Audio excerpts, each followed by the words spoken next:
नमस्कार, मैं कुमारी श्रेया। शिक्षा की बात हर शनिवार कार्यक्रम के इस नए अंक में आप सभी शिक्षा प्रेमियों का हार्दिक स्वागत है, सादर अभिनंदन है। पिछले अंक की तरह इस अंक में भी आप सभी शिक्षकों के द्वारा पूछे गए सवालों के जवाब के साथ हमारे बीच उपस्थित हैं शिक्षा विभाग के अपर मुख्य सचिव doctor S Siddharth sir. Sir, बहुत बहुत स्वागत है आपका शिक्षा की बात हर शनिवार के इस नए अंक में। सर, आज का जो सबसे पहला सवाल है वो ट्रांसफर के संबंध में है। कहते हैं ट्रांसफर के संबंध में कुछ अपडेट देना चाहेंगे। देखिए, जैसे कि आपको पहले मैंने पिछली बार भी बताया कि 1,30,000 टीचर्स का ट्रांसफ़र हम लोगों ने जिले सब आवंटन किए गए थे और साथ ही साथ उनका स्कूल आवंटन की प्रक्रिया सभी जिलों में शुरू हो गई है। सभी डीओज़ ने अपना काम शुरू कर दिया है। हम लोग एवरीडे रिव्यू करते हैं और हम लोग उम्मीद करते हैं कि करीब जून 20 तक सभी शिक्षकों के इनबॉक्स में उनके नए स्कूल का आवंटन आ जाएगा और ताकि वे समय पे नए स्कूल में अपना योगदान दे सकें। हम लोगों ने दो चीज़ ज़रूर कहा है। एक तो है कि जैसे ही योगदान वो दूसरे स्कूल में देंगे, जिस भी तिथि को 30 जून से पहले, वे अपने पुराने स्कूल से स्वतः विरमित हो जाएंगे। उनको अलग से विरमिति लेने की ज़रूरत नहीं है। ई शिक्षा को ऑटोमेटिकली उनको विरमित कर देगा। और दूसरा ये था कि हम लोगों ने यह भी सभी को कहा कि आप लोग डीओ के कार्यालय में चक्कर नहीं लगाएं, क्योंकि पूरी गोपनीय और पारदर्शिता से स्कूल का आवंटन किया जा रहा है और आपको वैसे भी पता नहीं चलेगा कि आपका कौन सा जो रिकॉर्ड है और कौन सा पोस्टिंग ऑर्डर है वो आपको वैसे भी पता नहीं चलेगा। इसलिए आप थोड़ा धैर्य रखिए और 20 तारीख को जब अपने इनबॉक्स में देख लीजिएगा और साथ ही साथ नए स्कूल में अपना योगदान दें। तो ये हम लोगों ने ऑलरेडी कहा है। और ट्रांसफ़र पोस्टिंग में ज़्यादा चिंता मत करिए। आप लोग अपना छुट्टी मनाइए, अपने छुट्टी पे जाइए, छुट्टी मनाइए और अपने परिवार के साथ समय बिताइए। सर, अगला जो प्रश्न है वो ये है कि बच्चे छुट्टियों में क्या करेंगे? देखिए, इस बार हम लोगों ने छुट्टियां दी हैं और समय पे छुट्टियां अभी आ गई हैं और अगला सप्ताह से सब लोग छुट्टी पे रहेंगे। बच्चे दो चीज़ें कर सकते हैं, या तो अपने माता पिता के साथ विभिन्न स्थान घूम सकते हैं, और जो गांव में बैठे हैं, जो गांव में ही रह गए, उनके लिए हम लोग समर कैंप चला रहे हैं। और समर कैंप में विशेषकर जो क्लास 5 और क्लास 6 के जो बच्चे हैं उनके लिए समर कैंप है और इसमें मैथमेटिक्स, गणित, टीएलएम जैसी गतिविधियां हम लोग उस गांव में हम लोग कराएंगे। तो जो बच्चे घूमने जा रहे हैं अच्छी तरह घूमें और जो बाकी बच्चे बच गए हैं वे समर कैंप में भाग लें और अपना गणित और टीएलएम के माध्यम से मतलब शिक्षा विद जॉय, मतलब खुशी खुशी अपना कोई लें। दूसरा है कि हम लोगों ने, आपको जानकारी होगा, हम लोगों ने होमवर्क भी सभी कक्षाओं के लिए वेबसाइट में डाला है और सभी स्कूल के जो टीचर्स हैं वो डाउनलोड करके बच्चों को अपना होमवर्क लिखवाएंगे। तो जब भी आपको समय मिले तो बच्चे अपना होमवर्क करें और अभिभावक से अनुरोध है कि वे बच्चों को अपना होमवर्क करने में मदद करेंगे। सर, एक शिक्षिका हैं प्रियदर्शिनी नवादा से, कहती हैं छात्रों को गर्मियों की छुट्टी में दिए गए गृह कार्य को लेकर क्या विभाग द्वारा कोई अभिभावकों के लिए वीडियो या ऑडियो संदेश या व्हाट्सएप मैसेजिंग सामग्री साझा की जाएगी जिससे वे सही ढंग से मार्गदर्शन कर सकें? देखिए, हम लोगों ने चिट्ठी दी है और ऐसा कोई हम लोग वीडियो मैसेजेस नहीं देंगे। मेरा इतना ही है कि जो अभिभावक हैं, क्योंकि अब 24 घंटे बच्चों के साथ अभिभावक रह पाएंगे, तो एक पढ़ाने की आदत उनको पड़ी होनी चाहिए, मतलब बच्चों को। और हम लोगों ने जो चिट्ठी में लिखा है कि अगर घर पे हैं तो एक पढ़ने का स्थान वो निर्धारित करेंगे जहाँ पर बच्चे बैठ के पढ़ेंगे, या तो टेबल चेयर या चटाई पे, और एक वातावरण उस प्रकार का घर पे बनाएंगे जहाँ पे बच्चे एक कोने में बैठ के पढ़ें। थोड़ा पोस्टर्स लगाएं, गणित के पोस्टर्स लगाएं और चार्ट पेपर लगाएं, ये सब थोड़ा वातावरण बने।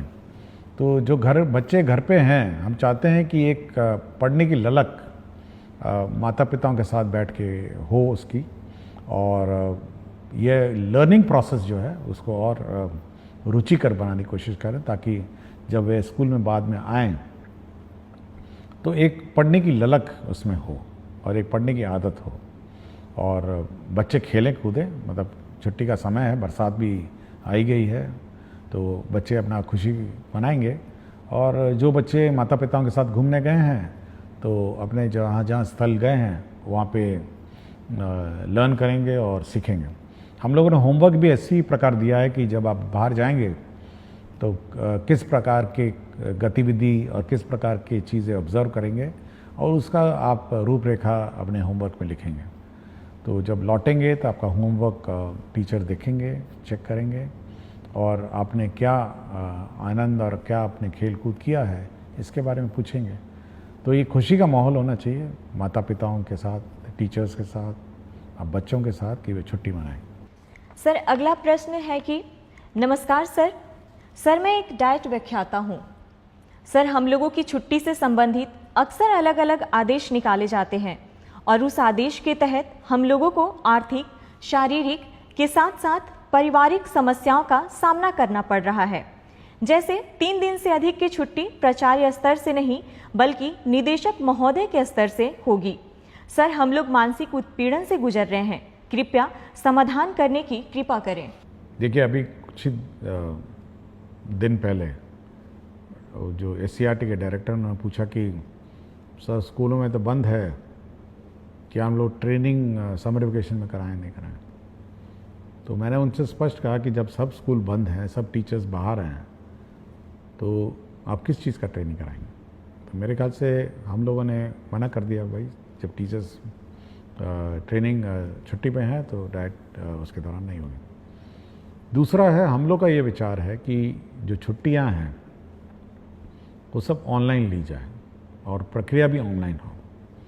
टीचर्स की जो प्रक्रिया है हम लोग ने स्पष्ट कर दिया है कि ऑनलाइन होगी, और आपको जानकारी होगा कि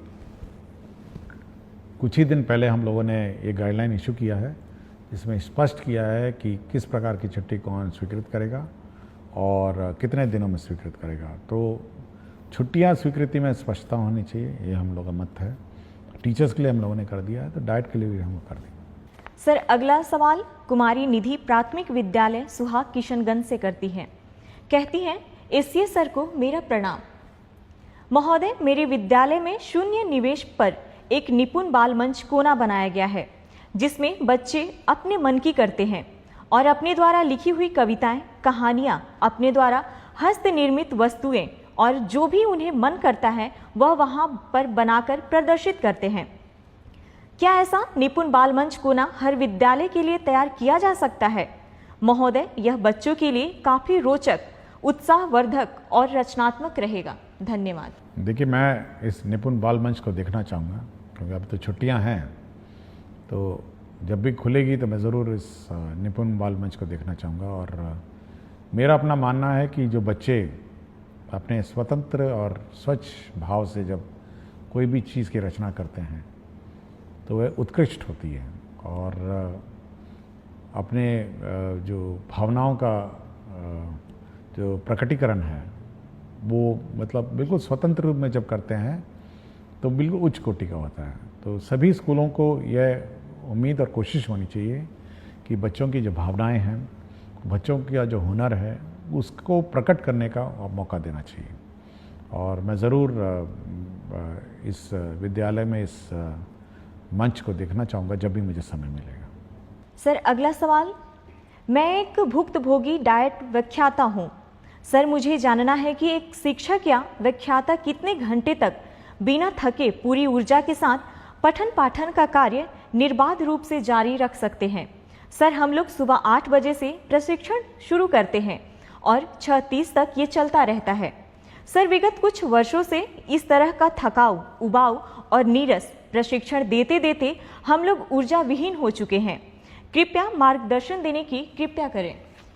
देखिए, बड़ी चिंता का विषय है। मैंने और मेरा अपना मत है कि जो भी टीचर है जब तक वो एंजॉय नहीं करेगा अपना टीचिंग प्रोसेस को तो कुछ नहीं डिलीवर करेगा, खड़ा रहेगा, रूटीन वे में कुछ पढ़ाएगा। तो हम लोग की कोशिश है कि फर्स्ट हाफ में रीडिंग राइटिंग और ये सब जो भारी भड़कम टीचिंग है वो होनी चाहिए, और सेकंड जो पार्ट है जो लंच के बाद है उसमें रोल प्लेज होना चाहिए कि टीचर को कैसे पढ़ाना है, स्टूडेंट्स को कैसे इंटरेक्ट करना है। तो हम एक बार फिर से इसको रीलुक करेंगे छुट्टियों में कि कैसे पाठ्यक्रम पढ़ाए जाए, क्योंकि हेवी पाठ्यक्रम पढ़ा के आप डिलीवर नहीं कर सकें। और हम लोग का उद्देश्य जो है बेसिकली डाइट का वो सब्जेक्ट पढ़ाना नहीं है। हम लोग का उद्देश्य यह है कि बच्चे कैसे पढ़ाया जाए, बच्चे अध्ययन कैसे करेंगे और बच्चों का जो एक्टिविटी है वो कैसे हो, इस पर ज़्यादा ध्यान है। नॉट कि बैठ के फिजिक्स पढ़ाएं, केमिस्ट्री पढ़ाएं, ये हम लोग का काम नहीं है। इसलिए इसको एक बार डिज़ाइन करेंगे, और जब भी समर वेकेशन के बाद डाइट और एससीईआरटी के कोर्सेज शुरू होंगे तो एक नए लुक में हम लोग इसको लॉन्च करेंगे। सर, एक शिक्षक हैं संजय यादव, उत्क्रमित मध्य विद्यालय कोडरा हाता, हथवा, गोपालगंज से। कहते हैं, महोदय, आपके द्वारा अभिभावक शिक्षक संगोष्ठी के लिए एक कैलेंडर जारी किया गया है। अभी से पूर्व भी संगोष्ठी का आयोजन कई मर्तबा किया जा चुका है, पर संगोष्ठी से संबंधित प्रधानाध्यापक और प्रभारी प्राचार्य के नाम से जो पत्र कल के डेट में आपकी तरफ से निर्गत हुआ है, वह हमें यह सीख देती है कि किसी आयोजन अथवा मौका को अत्यंत महत्वपूर्ण कैसे बनाया जाता है। क्या इस मौके पर हम अपनी कक्षाओं के बच्चों का मासिक मूल्यांकन रिपोर्ट अभिभावकों को बता सकते हैं, ताकि हमारे बच्चे का अपडेट अभिभावकों को मिल सके? देखिए, आज शनिवार है और आज छुट्टी से पहले संगोष्ठी के लिए संबंध में मैंने पत्र लिखा था। इसमें देखिए, ये जो पेरेंट टीचर मीटिंग है ये बहुत महत्वपूर्ण मीटिंग है, और इसमें इसीलिए मैं इसको बहुत महत्वता देता हूँ और इसीलिए मैं अपने दस्तखत से इसको निर्गत करता हूँ। देखिए, इसमें बच्चों का क्या प्रोग्रेस रहा है यह टीचर को बताना होता है। जो क्लास टीचर होती है उसको बताना होता है कि आपका बच्चा ठीक है, आपका बच्चा पढ़ाई में थोड़ा कमज़ोर है, घर पे पढ़ाइए। उसके प्रोग्रेस के बारे में पेरेंट्स को बिल्कुल स्पष्ट होना चाहिए। मैथ्स का, फिजिक्स का, रीडिंग है, सब है। तो ये बिल्कुल बहुत ही महत्वपूर्ण है, और अगर यदि बच्चा समय पे स्कूल नहीं आता है तो माता पिताओं को उसको बोलना भी पड़ता है। तो ये एक बहुत ही इम्पॉर्टेंट फोरम है जहाँ पे माता पिता के साथ टीचर इंटरेक्ट करते हैं, बच्चे के शैक्षणिक कार्यों के बारे में चर्चा करते हैं। देखिए, स्कूल में तो टीचर गाइड करते हैं, लेकिन घर पे माता पिता गाइड करते हैं, और एक बहुत महत्वपूर्ण गाइड करने का एक माध्यम है। इसलिए माता पिता को भी पता होना चाहिए कि उनका बच्चा क्या कर रहा है, स्कूल में कैसी पढ़ाई कर रहा है, क्या उसकी रुचि है। तो ये बहुत महत्वपूर्ण कार्य है। और हम लोगों ने आज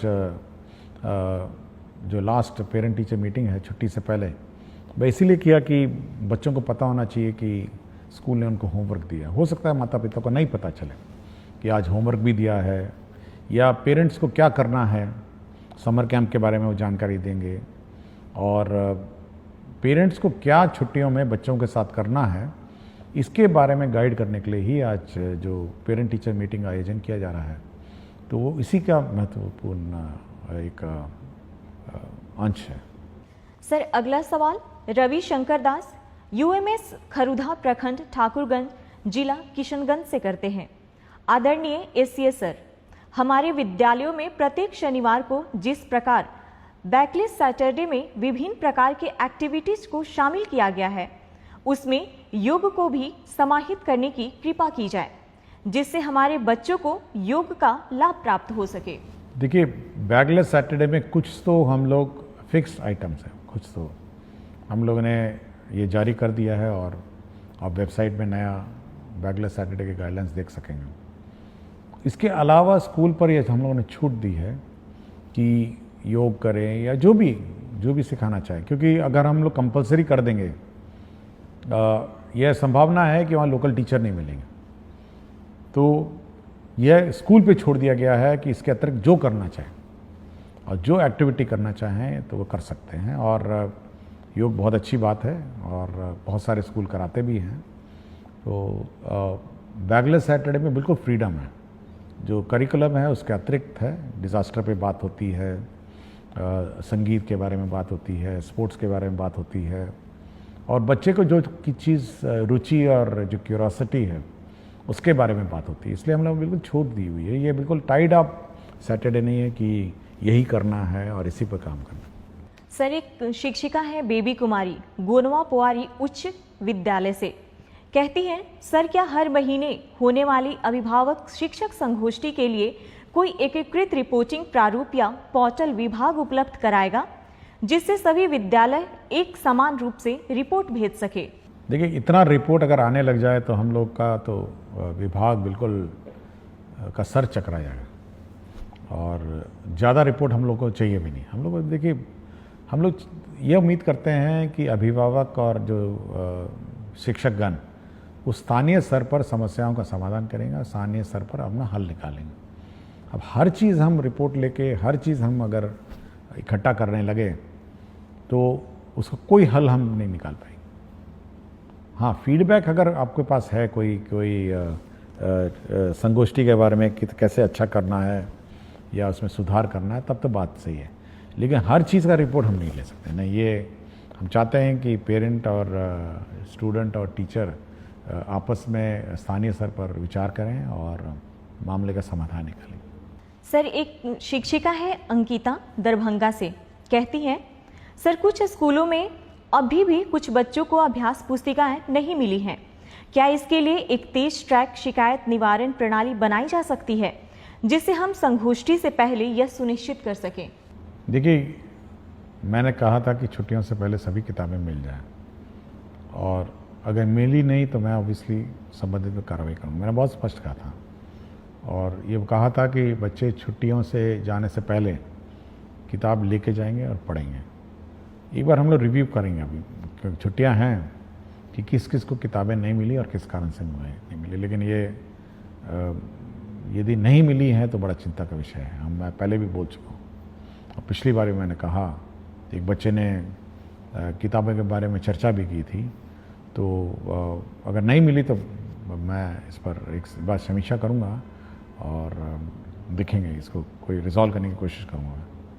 और अगर कोई इशू होगा तो हम लोग कोशिश करेंगे कि अब तो टीचर तो है नहीं, तो बच्चों को आइडेंटिफाई करना भी मुश्किल है, तो एटलीस्ट जो छूट गए हैं, जिस दिन स्कूल खुलेगा वहाँ पर उस किताबें रखी रहेंगी।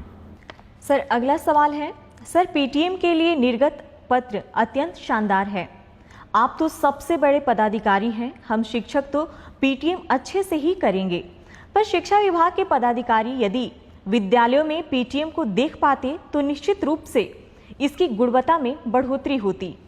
देखिए, पीटीएम के बारे में हम लोगों ने ज़रूर आंकड़े मांगे हैं कि कितने बच्चे आए थे, कितने माता पिता आए थे और क्या चर्चा हुई थी। तो एक गूगल शीट हम लोगों ने निदेशक के माध्यम से हम लोगों ने निर्गत किया है, तो उतना डेटा तो हम लोग को आ ही जाएगा कि कितने माता पिता पेटीएम आए थे और क्या हुआ था। मैंने जैसा कहा, देखिए हर चीज़ को अब हम लोग इतनी क्षमता भी नहीं है कि इतनी बड़े 77,000 स्कूल में पीटीएम हो रहा है तो मॉनिटरिंग है। बट हाँ, फ़ोटो है उसमें, आपके पीटीएम का फ़ोटो है कि सच्ची में पीटीएम हुआ था या नहीं हुआ था, ये सब रिकॉर्ड्स है। और मैं चाहता हूँ कि कुछ ज़्यादा मतलब मॉनिटरिंग, इतनी मॉनिटरिंग मत करवाइए कि मतलब व्यवस्था में हम कन्फ्यूजन में हो जाएं। टीचर्स और स्टूडेंट और पेरेंट्स अपनी कोई व्यवस्था करवाइए और इस व्यवस्था को अपने संचालन कराइए।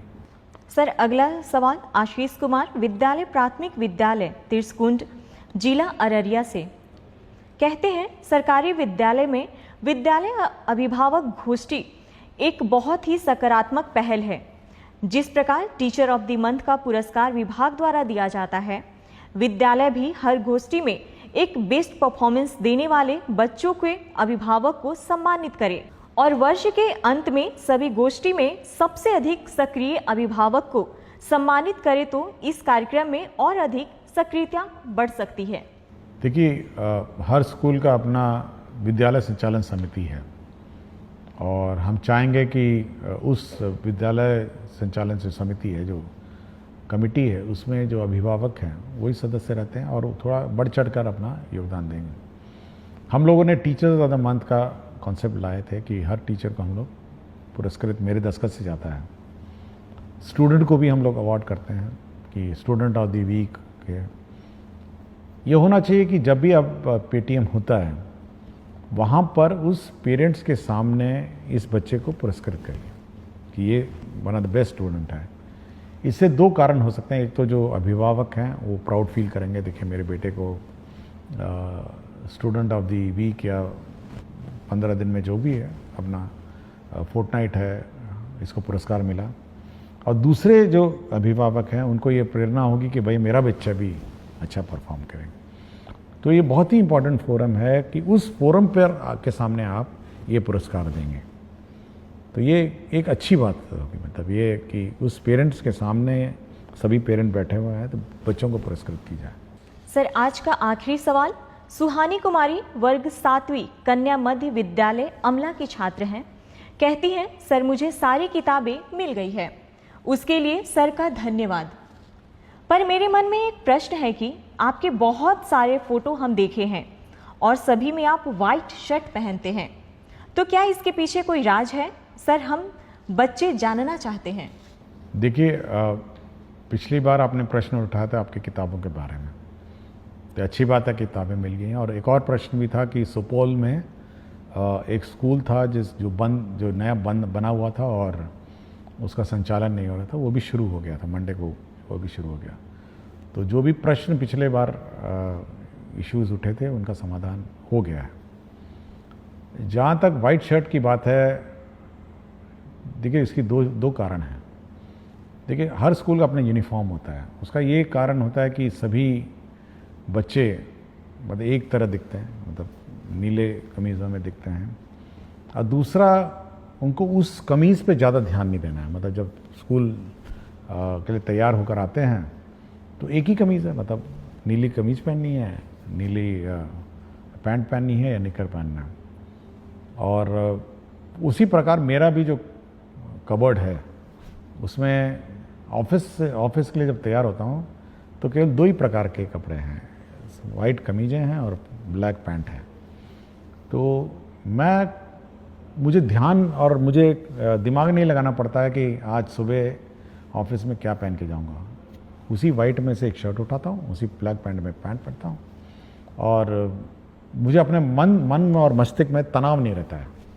एक तो फॉर्मल है, मैं तो कोई रंगीन नहीं पहन सकता हूँ और मतलब जीन्स और टी शर्ट पहन के तो ऑफिस नहीं जा सकता। एक बहुत ही सभ्य और फॉर्मल लोकेशन है। और दूसरा ये है कि ज़्यादा दिमाग लगाने की आवश्यकता नहीं मुझे। ज़्यादा दिमाग अपने काम पे लगाइए, ज़्यादा दिमाग अपने मतलब जो आज दिन भर करना है उसके बारे में सोचिए कि आज दिन भर क्या करना है। तो ज़्यादा दिमाग मेरा उसी में लगता है।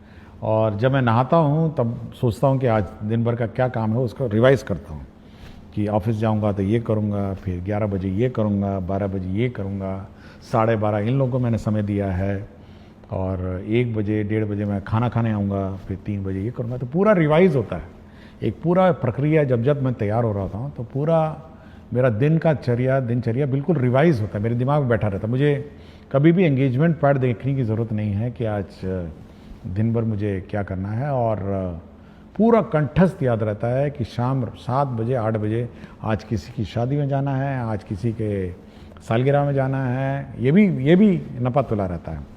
तो इसलिए ये दिमाग बिल्कुल नहीं लगाना पड़ता मुझे। और कमीज और पैंट और शर्ट में मैं ज़्यादा दिमाग नहीं लगाता। वाइट शर्ट और ब्लैक पैंट यही दो है जो मैं ऑफिस पहन के जाता हूँ। इसके अंदर मैं कोई रंग नहीं पहनता हूँ। इसलिए मैं बच्चों को भी कहता हूँ अपना यूनिफॉर्म पहनिए, सभी लोग यूनिफॉर्म पहनिए, सभी इज्जत से दिखेंगे और ज़्यादा माथापच्ची नहीं है। कभी कभी मैं देखता हूँ बच्चे यूनिफॉर्म नहीं पहनते, कोई रेड टी शर्ट पहना हुआ है, कोई वाइट टी शर्ट पहना हुआ है, तो एक तो भिन्नता हो जाती है ना स्कूल में, एक जैसे दिखते नहीं हैं, समानता नहीं है स्कूल में।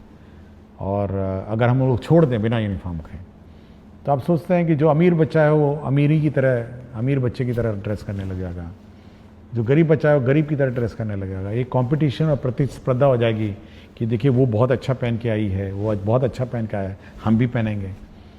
तो ये सब छोड़ के सब एक रूपता, एक साथ कपड़े पहनिए और ध्यान शिक्षा और शिक्षा ग्रहण में लगाइए। बहुत बहुत धन्यवाद सर।